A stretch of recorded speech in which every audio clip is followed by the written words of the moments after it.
Good afternoon. My name is Garrett Winnick. I'm faculty director of the Institute for Management and Engineering and professor of macromolecular science and engineering. My pleasure to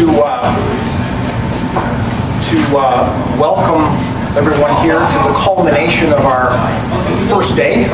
A very exciting and interesting and informative day here at the 125th anniversary of the CAA and our symposium focusing on entrepreneurship and innovation.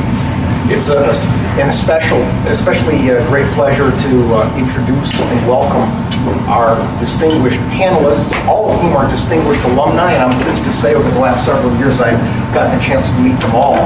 So by name, from my right, Matt McNichols, Russ Warren, Paula McNichols, Jenny Huang, and Walt Culver. And I would like to actually take the low road and not do too much work and let the panelists and the audience do the bulk of the work. And I think that's actually a good way to conclude the day. Take advantage of the collective wisdom and experience of our team here. So I'm going to ask each to make a few remarks about their backgrounds in the context especially of the theme of entrepreneurship.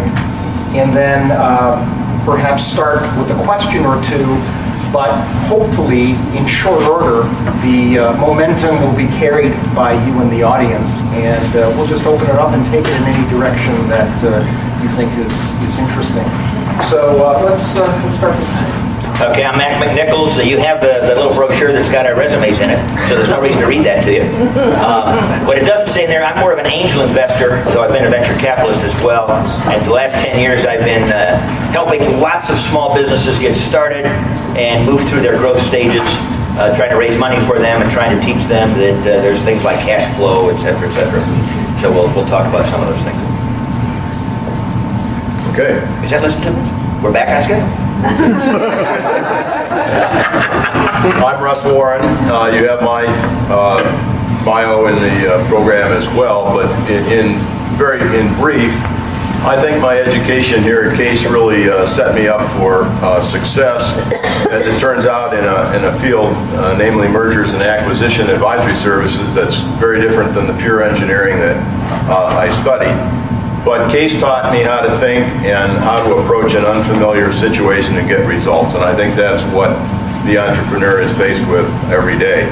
I started with a large organization, the CPA and a consulting firm, which is now Ernst & Young, and ran its merger and acquisition services practice. So I was a little bit slow to the gate in terms of starting my own business. That happened more out of necessity when the firm decided to relocate its headquarters to New York City, and that was something that my wife and I did not want to do. So fortunately, some friends that I had made through Case and this university provided invaluable help and support to me as a fledgling entrepreneur. And I think one of the points that an entrepreneur that I'd like to make is that friends that can be trusted to give you unvarnished opinions and advice are extremely important to an entrepreneur. I founded my firm, which was called the Transaction Group, based on my expertise, and recruited the best people I could find to complement my strengths and shore up my weaknesses. And it grew in terms of providing our clients with good value proposition.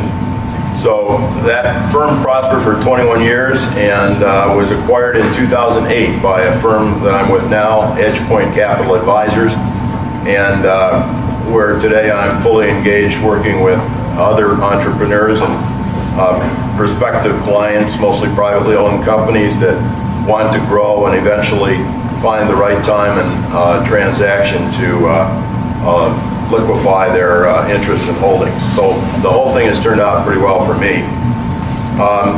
Starting and running and harvesting a successful business, I think, has been a very satisfying phase of my professional life.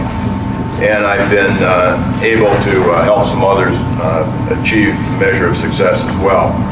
So what thoughts can I share this afternoon with you based on my experience and the lifetime of working with entrepreneurs? I have 8 points I'll make. First of all, it's not a bad idea to see how the best companies do what you want to do. Figure out what works on somebody else's nickel by starting with a larger organization that you respect. There is what I call the Bill Gates exception, where he dropped out of school and started a little company that became Microsoft, so that didn't work out too badly. But by and large, it's not bad if you have the ability to see how some other folks do the same kinds of things. Secondly, probably if you know how intense and consuming the experience is going to be, you probably wouldn't start. I was mentioning beforehand that when I did my, it was just getting started, I projected out what I thought were the cash flows for the business for the next coming year, and identified the people that I thought would be my clients. And you know, the year I got through the year, I looked back, and the projections really weren't that far off, but there wasn't a single person that I thought I was staking my new leap of faith on that came through in that first year, but other people did. So, you know, it kind of, you get out there and something happens. I do think that if you're married, it's very important to have your spouse's support. And one other idea in that regard is to give your idea a predetermined amount of time, and then if it works, fine, launch. If it doesn't, move on to something else, like getting a job. Real. Yeah, I think a new firm needs two broad skill sets. The golden idea, that is the design of the product or service that you're going to provide. And there you want to really focus on the question, why should a customer buy from us? What is the need or itch that you're going to scratch, and what will that party pay? Secondly, you need a set of business skills to create a successful business in the long term. And that question would be, how do we make money in this business? So you want to design the business model very carefully, and I think a lot of people, especially technical people, tend to focus more on the golden idea than they do on the business model. And so I would just say that between the stimulus of the idea and the response that you give it, take a little time and try to design the best model. For example, would you rather sell water treatment chemicals as a commodity by the pound, or would you rather use them to offer a service where you guarantee that if you use our products, your boilers won't be plugged up and so forth, and charge a premium for it? Those are totally different businesses, and yet they really are based on the same, at least technical ideas. So that's the second set of skills.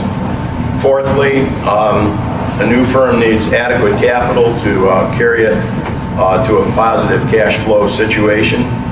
And in that regard, it will take twice as long and cost twice as much as you think it will.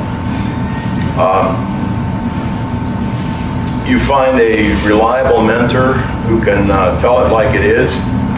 Early on, if you can form an advisory board of people that you respect that have the expertise that is needed for your business, I think that is a very, very positive thing.